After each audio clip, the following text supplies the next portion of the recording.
Hello everyone and welcome to Helix Cloud Games. My name is Richie and this is CloudQuest, a cloud gaming show where sometimes I actually show my face. This week we're talking about what is next for Google Cloud Gaming, and joining me in this quest is Mr. Chris. My face is also visible this week. Yes. My apologies again for last week. Honestly, I have no idea what happened. For some reason, the video just didn't record. I have footage of me recording at sync point, just making that clap, and then nothing. I realised this when I went to stop the recording at the end of the show. There was a moment at the end when we stopped recording and you just kind of put your head in your hands and start like really rubbing your eyes, and I thought, oh god, is he really tired today? Have we been doing loads of shows? And then you went, it didn't record. I was like, oh dear. I looked over at OBS to hit stop record and it wasn't recording. I was like, oh. So how many weeks did you make it to? 89? 89 weeks. Wow. Well, here we are. We can start the counter again. Accidents in the factory where it's like number of accidents that have happened. It's still recording. I've just checked. So we're good. Just checked it. Good. But before we get into the show, make sure if you haven't already, subscribe to the channel and hit that bell icon for notifications when all of our great shows go live, such as Talking the PS, where we'll break down all the PlayStation news happening in the cloud every single Tuesday. Our newest show, which we can finally announce the date of, will be releasing on Monday, if you're not members, a week on Monday if you are, where we'll check out everything in the green side of cloud gaming from Xbox Game Pass, our first looks and live streams where recently we've been checking out more of the Xbox library, looking at games such as Scorn, Grounded, Sea of Thieves, Plague Tale Requiem and many other great titles.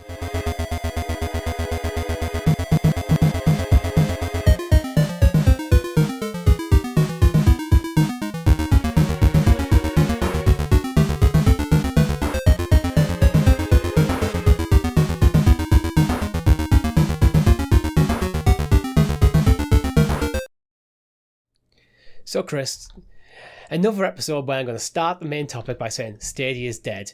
So what next? Not for Stadia in particular. Well, the context is Stadia is dead, but Google have committed, at least Phil Harrison said Google committed to gaming still, which seems weird, as in the statement where you're closing your gaming platform. So what I wanted to do is I want to take this time to figure out what Google could be doing gaming, because they don't want to be the public facing element of gaming, so we're assuming immersive stream's still about. Where could they go? Well, there's loads of avenues we know with immersive. Ever since they announced immersive stream for games was a thing, we thought, okay, they're trying to license the tech out to somewhere else, and we've seen, I guess, the prime example and probably the best starting point would be their relationship with AT&T and what they did there. They were clearly capable of reaching out to another business in a different industry and say, look, if you want to do some kind of cross promotion, we can make it happen and you don't have to invest in the tech yourself because we have it. Tech worked fantastically and we saw that. I mean, we didn't in the UK because unfortunately it was locked to the United States, but yes, if you were an 18 customer, you could play Batman Arkham Knight through a link as a customer, and it ran perfectly from what I've seen, what I heard. And then the promotion ended. Control had one as well. Yes, that's also ended since then, and they haven't announced anything new yet. They did say there was stuff in the works, but we haven't seen anything of its fruition yet. And I guess that's probably the first thing Google will be doing. Now Stadia isn't seen as like a competition barrier for anyone. They can literally go to any business in the world, including Sony, Nintendo, and Microsoft, and say, if you want to utilize our technology that is best in class for a lot of people's take on things, we'll strike a deal. Like, what do you want to do? And that's the first point. I think the first thing we do is we strike Microsoft off the list, because Microsoft have Azure, they have their own cloud services. Them switching over to Google seems an odd move. Likewise for Amazon. Luna's not going to move over from Amazon Web Services to Google stuff.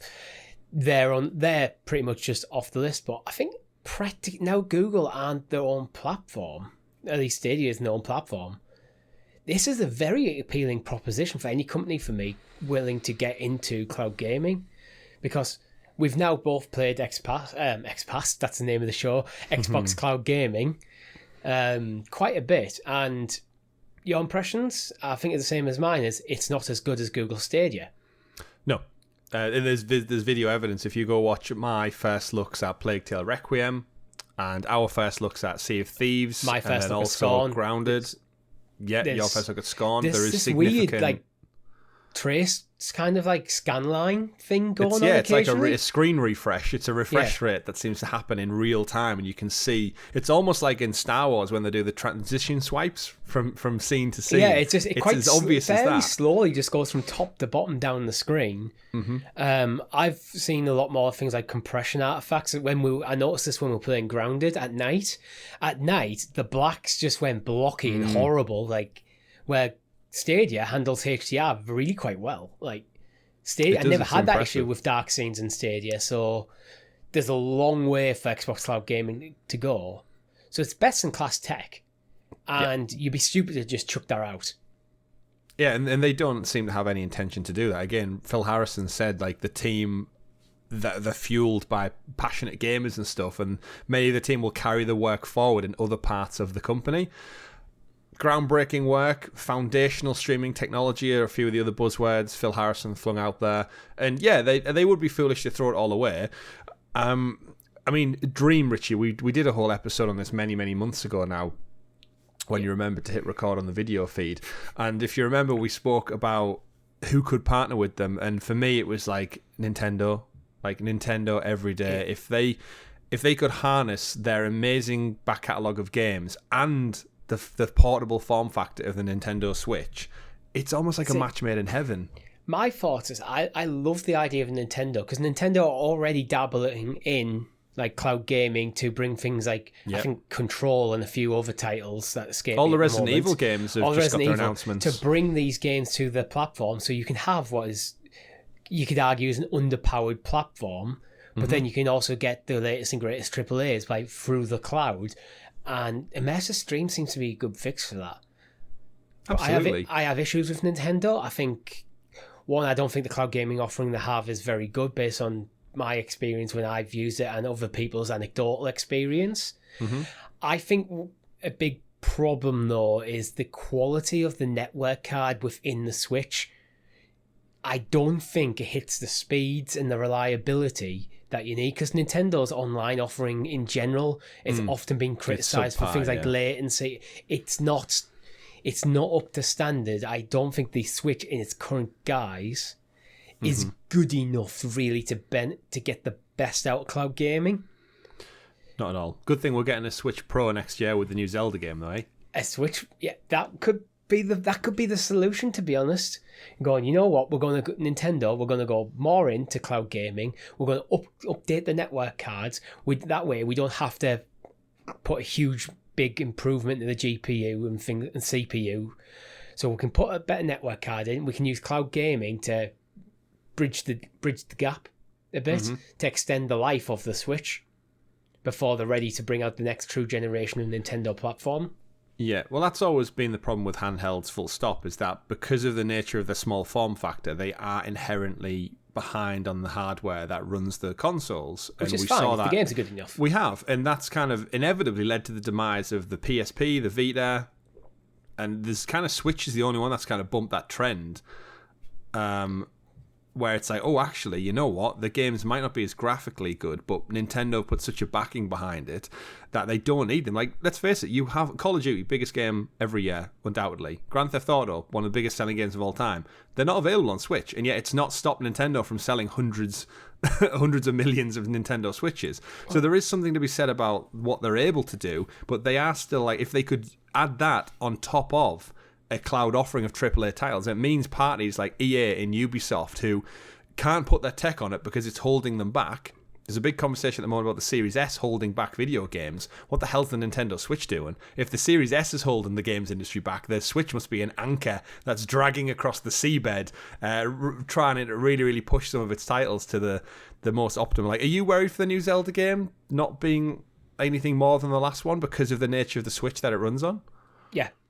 Honestly, I played Pokemon Legends Arceus earlier this year, and while I completely enjoyed my time there, and it wasn't like game breaking or anything, the popping of assets, because I played my Switch almost exclusively in handheld. Yeah. The pop-in of assets is just like not what you'd expect in a AAA title that came out in 2022, and that is purely down to the hardware it's running on. Cloud gaming resolves that. If you have the network connectivity in the device, which again, the reason I strongly suspect this from the Nintendo is from the Switch, is I've ran speed checks in my own home network, and the network speeds on my Switch, I don't think I've ever seen get above like 30, 40 megabits per second. Similar to my PS4, where like the PS5, you're getting several hundred. And this is internal network checks, not my internet speed. So my internal network checks are if some device, my phone's like really, really sky high. My PS5 sky high, my PC sky high, going way above what my actual internet can provide. But then you've got this limiting factor in some of these devices like the Switch. Yeah. Unfortunately, though, I don't believe Nintendo would be interested in a partnership with Google. There's just that. It doesn't feel like a natural partnership, even though I could see it being very lucrative for both of them. Absolutely. And we've seen there's a great article from gamesindustry.biz that came out this past month, highlighting that cloud gaming is set to generate $2.4 billion across 2022 and beyond. That represents a 74% increase year over year. Obviously, massively pushed by other companies investing in it, and new companies been announced, and Xbox doubling down on cloud gaming. Even with Stadia's closure, it doesn't seem to be impacting the global growth of this fledgling technology. But what it does make me think now is Google have actively admitted like they're not in it to make the games or make the deals. That's going to save them millions upon millions per year. They were never in it for millions upon millions per year, but the tech, as we said, is because the tech is first in class. The sheer money they save and not trying to sort out putting games on the platform or running a consumer division or a customer facing division, they can now refocus on saying like, right, let's just get these B2B business networks set up where people utilize our technology. Yeah. They're essentially going to be the middleman in these trade-offs. And what companies are out there looking to utilize best-in-class technology for a fee?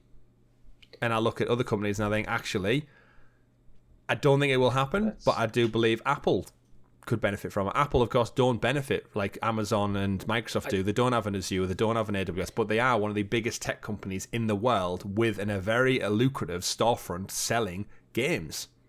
The problem with Apple is they're very controlling, they're very kind of insular. They want everything within their ecosystem. So I can't see them working with Google on this. They'd want to do it themselves. And I can't see them doing well in the gaming industry. I don't know why, outside of the phone industry. Because they try to control too much, I think. They'd want... I could see them being putting unreasonable demands on developers. And developers just going like, who are you? You're the new guy. This is the game. If you don't like it, you don't get it. Where I could see Apple wanting to go, oh, you need to do this, this, and this, and then we'll take 30% of your profits. Absolutely. Yeah. And the reason I do think that they can't stay away is any business that makes money, how can you look at $2.4 billion on the table and go, do we not want a piece of this? Like, we literally sell the tech that it runs on, the tablets, the phones, the MacBooks.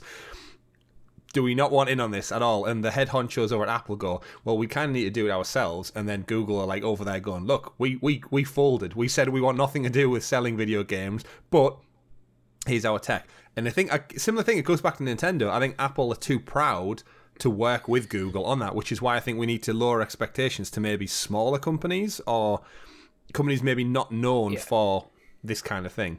Well, I want to gloss over one because it'd feel wrong to not mention them, and that's Ubisoft, because I think they're a very obvious fit. They have Ubisoft Plus, they have their own service, subscription service. They already have their own huge library of titles, most of which are already on Stadia.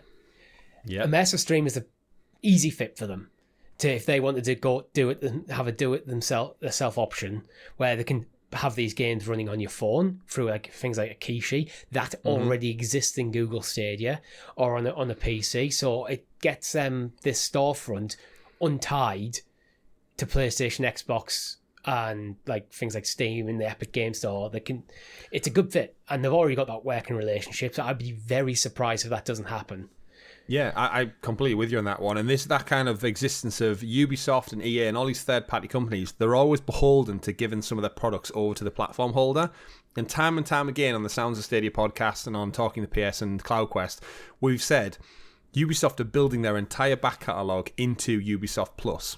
They've got their own subscription model, so they're not beholden to a PlayStation Plus or a Game Pass. Even though they do give the titles away, they do sell them a la carte. We've seen PlayStation prop up the premium tier with Assassin's Creed games left, right and centre week on week as it stands, and to a degree Game Pass does that as well. But is not the dream of a publisher to have all of your games with 100% of the profits available to your customers? And that's what a cloud partnership would essentially utilize. Yes, they'd have to probably pay Google to run the tech, but if they've got a deal to essentially have their own platform there, it's more money in your back pocket. And as you alluded to, Ubisoft have spent the last 3 years getting a lot of their titles into their cloud. Like, you can play Far Cry Blood Dragon, a 7-8-year-old game, on there. I think the rumour this week was... You did as well. I did, yeah. I think Anno was rumoured to be coming to Luna. Yeah. Soon. And yeah, even though Stadia's collapsed, I guess, I think Ubisoft could look at the technology and go, you know what, it works fantastically. We've been doing it for 3.5 years now. Let's remember, Assassin's Creed Odyssey was the launch demo trial game for Project Stadia Stream. before Stadia was even a thing. Yeah, Project Stream. So at Ubisoft, you're not looking and go, right, Stadia's shuttered, that screwed us over, but we made millions from it anyway because of the deal with Google. What do we do with this tech, with this relationship? And I can't imagine Google or Ubisoft want to let it go just now. Yeah. So, yeah, 2023, Ubisoft Plus is a native thing powered by Immersive Stream. Yeah, powered by Definitely Immersive. see it. It'll be powered by Immersive Stream. They probably won't. It'll be a little thing in the bottom corner or something of the website that says powered by Immersive Stream. Mm-hmm. But you'll just be able to go to Ubisoft Plus on your browser, or even potentially through. And the thing is, with Ubisoft Connect and things like that, you can already move your game saves all over from platform to platform. Exactly. It's all there. That's the dream, isn't it?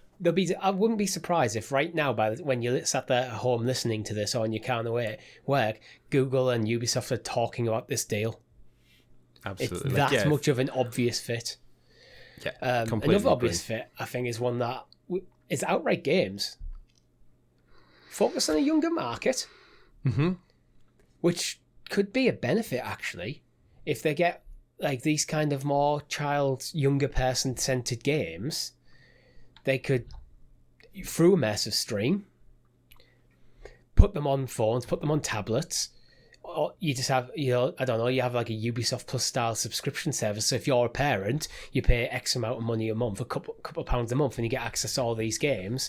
Give your tablet to your kid, say the safe games to play. I could see the appeal for that if you're a parent, and yeah.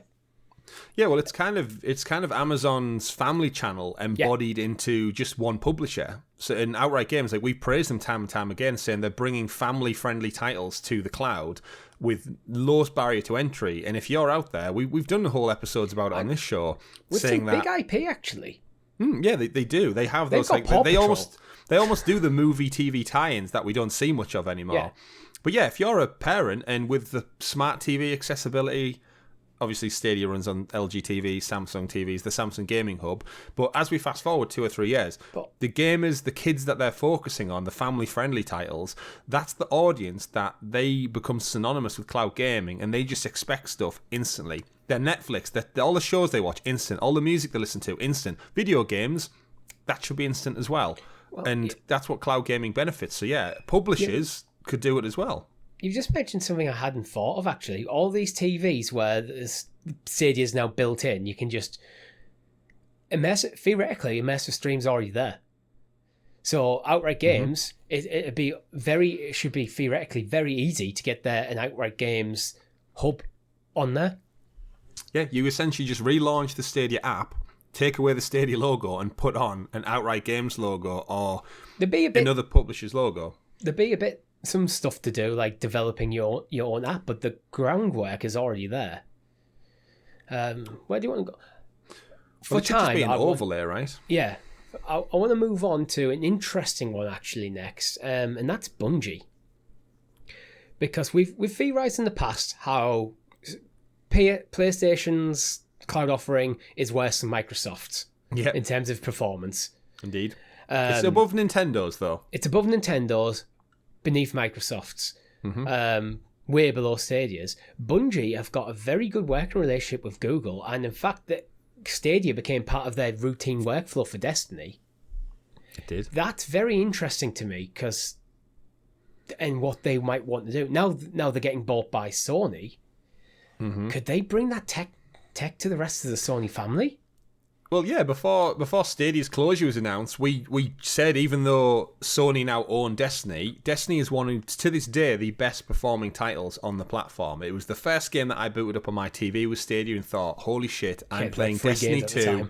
Yeah, I'm playing Destiny 2 with no console under my TV, just a Chromecast in the back, and it blew me away. And then the support they've done, it's always been day one patches, content, bug fixes, they've been so on top of it. And as you alluded to, during lockdown, they basically moved the entire build of Destiny into the cloud, and they were able to iterate on it using Stadia. From like 2020 onwards, Destiny was basically built on for Stadia and ported elsewhere, rather than it being a port to Stadia, because it was a key part of the workflow through the, especially during the pandemic. And they're on record, and Bungie on record saying, even after they returned to the office, they just kept that going because it was good. It worked. Exactly. And you know where there's an interesting tidbit of information? Now Bungie are in-house, and they go, right, Destiny essentially is its own thing beyond PlayStation. Just like Minecraft is its own thing beyond Xbox. And there's a couple of rare games that they almost like supersede the platforms which they're on. Fortnite's another one. It doesn't matter what you play Fortnite on, it's absolutely everywhere. I can imagine the head honchos at Bungie saying to the head honchos at Sony, like, look, we've got a great working relationship with this Google Cloud tech. What is Sony doing that's equivalent? And they go, oh, we've got our Gaikai stuff. And Bungie team going, like, it's not good enough. It doesn't work. It doesn't give us the infrastructure. Look, it's this not the is what same. we're currently working with. Comparison. Like, exactly. We know the people, the devs at the Sony studios do talk amongst themselves a lot. Oh, yeah. I can see it just being a developer, like, working at Bungie going, talking as a developer at Insomniac going, why are you doing like that? Look, this is how we're doing it. Look how good this is. And I think that could kind of grow naturally. That conversation, these sort of conversations could happen almost quite organically. Now Bungie are part of the PlayStation family. Yep. I completely agree. Suddenly you get like Cory Barlog's team telling them, going, Cory, can we get this Stadia stuff? Can we start working on Stadia? Because we've got people from working from home. Occasionally, if people are sick or there's bouts of COVID, and we've been talking to the guys at Bungie, and they're just showing us the workflow. It's like, it's better than what we're doing potentially. Yeah. But the biggest thing that really drives it home for me is I could see PlayStation and Sony going like, look, we don't want to do it. Stadia is one of our cloud rivals, and then now. But they're not. They don't exist. So then Sony must look at it and go, okay, how much do Google charge for us to utilize this tech? And that's when, again, it just becomes more about business and convenience than it does necessarily about competition. Let's move away from the Gaikai. Let's put Sony own Gaikai down there. Yeah, they bought them for a couple of million back in the day. It's completely their choice they can do. It's not like there's a business thing that could hold this back. Have to tear up a contract, yeah. Yeah, let's just move our PlayStation cloud gaming services over at Stadia. There'll be some work to do, probably because they spent a lot of time working. I'd imagine, especially PS3 optimization. It won't happen overnight. Yeah. But if you get that improving, and Sony, I know while they're a Japanese company, they're more of a global company now. Oh, they're definitely. The headquarters are in America now. It's all United States based. I mean, they don't even have many studios left in Japan. Like, they closed Studio Japan last year. But for me, the other thing is, remember, Microsoft and Sony have a relationship for Cloud Network. Like, Sony signed a deal with Azure to help it out. That was before Stadia shuttered. So now Sony must look at it and go, look, we agreed to work with Microsoft. Would we rather work with Google on a business venture than our rival on a cloud-specific venture? Yeah. And I'm sure Microsoft, with all the stuff going on with the Call of Duty purchase and Activision Blizzard and the Game Pass exclusivity and all that kind of lawsuit going on, I'd imagine Sony probably want to start. They seem to be in a place where they're not happy working with Microsoft or playing ball with them. So I think Google shuttering Stadia could actually be an incentive for them to go, you know what, let's get in on this cloud stuff, not with Microsoft, but with somebody else. These sort of business relationships, at times I think things look really frosty like they do at the moment, but then in a different day they'll be talking like happily. I think it's very much context-based. They all make money, don't they? I don't think there's any like long-standing absolute grudge between like Sony and Microsoft like there is between Nintendo and Sony. It's kind of like... Yeah, we'll butt heads occasionally, but actually it's probably to our benefit, both our benefits, that we both exist. Yeah, absolutely. But moving over to Google to immersive stream gives them probably more control over the platform and potentially the future. Sony would be probably the biggest partner for Google, so they'd have a lot of say in the direction of immersive stream. Mm-hmm. For Google, it's like would be huge for them. It would. And you know, one other thing that really drives home the reality that this could be a thing for me, Haven. That too. Remember, you've got all the Bungie teams saying how good this tech works, and Haven, which is predominantly made up of ex-Stadia employees, making a game that they took over to Sony, went, look, this is what we've been working on at Stadia, this is our dream, to within 6 months, Sony acquired the brand new created studio and team, they bought them, to work on PlayStation exclusives. Time and time again, Jade Raymond and the team have came out and said everything we learned at Stadia, we're putting into practice here with workflows, with game production, with game scope, and that game is going to play a big part in Sony's, I think they've said 10 lives as a service games over the next decade. Yeah. I just think having leadership like Jade Raymond and stuff on Sony's table, and Bungie over here, all new to the party, all new to this PlayStation family, going, look how good this tech is, look how well it works, it streamlines workflow, it gives you more opportunity than ever. And PlayStation have tried to get into that mobile world time and time again, and let's face it, their cloud gaming offering, we've said it's subpar. I think there's a lot of chess pieces moving here which really do benefit what was previously known as Stadia within the Sony ecosystem more than any other company out there. I really, really do. The thing is, for the sake of this conversation, I'm still going to refer to it as PlayStation Now. PlayStation Now could be the successor to the Vita if it's done right and it has the tech behind it. Google have the tech, Sony have the games. Mm-hmm. This is the industry experience. And the industry experience, yeah. That, like, it feels like these two companies working together could really produce something that would rival XPass. Not XPass. Yeah, rival XPass, but that's how good XPass is going to be. Yeah. Rival Xbox Cloud Gaming, like, who seem to be who pretty much seem to be the top dog in cloud gaming at the moment, even though there's solid arguments that the performance of Luna and GeForce Now is arguably better. Mm-hmm. It's don't have the same, though, isn't it? They have the full ecosystem, and it's fully integrated. Which Sony have the ecosystem, they're just lacking the tech a little bit. Yeah. And even if they didn't want to put PS5 games on day and date, what's to stop them putting on a year down the line? Yeah. Yeah. We've seen their push as well into I feel like they're about to try and embrace portability a bit more with the Backbone, the official PlayStation Backbone that just launched. I've seen a lot of big PlayStation influencers this past few months saying how much they play games using Remote Play and the Backbone now, which essentially your phone and a Backbone should be a spiritual successor to the Vita.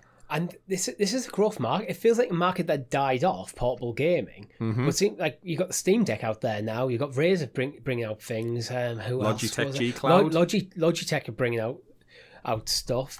You got like obviously things like the Kishi. There's this Xbox already version of the Kishi. Yeah.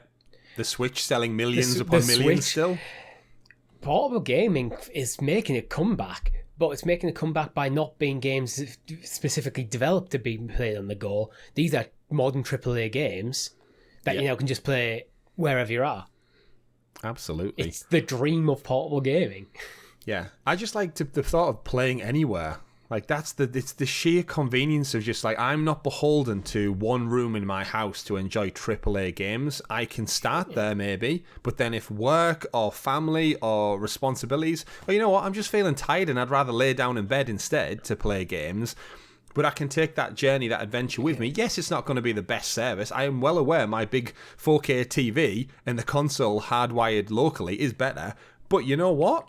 But if I sometimes can lie lose in bed and 20% of that experience, yeah, and just chip away at doing something, or I'm grinding a Destiny mission out, or I'm collecting some, I don't know, some rocks or flowers in Disney's Dreamlight Valley, like or playing The Sims or something like that. Or you're on your lunch break at work and you've got half an hour to kill.